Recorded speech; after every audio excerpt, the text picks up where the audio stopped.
விழுப்புரம் அருகே இருசக்கர வாகனம் முழுவதும் மதுபானம் மறைத்து வைத்து கடத்தி வந்த ஒருவர் கைது செய்யப்பட்டுள்ளார். புதுச்சேரி மாநில 238 மதுபானங்கள் வாகனத்தின் டிக்கி மற்றும் பல்வேறு இடங்களில் மறைத்து வைத்திருந்தது கண்டுபிடிக்கப்பட்டது. இதையடுத்து நாகராஜை கைது செய்து போலீசார் நீதிமன்றத்தில் ஆஜர்படுத்தி சிறையில் அடைத்தனர்.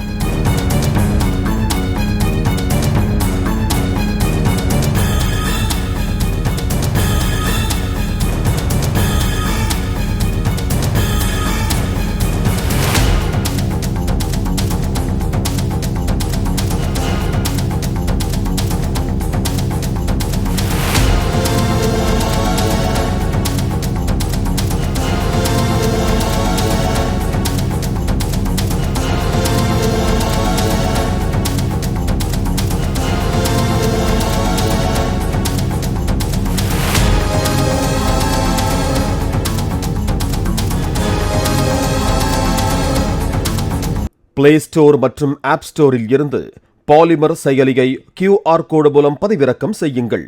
செய்திகளை உடனுக்குடன் பெறுங்கள்.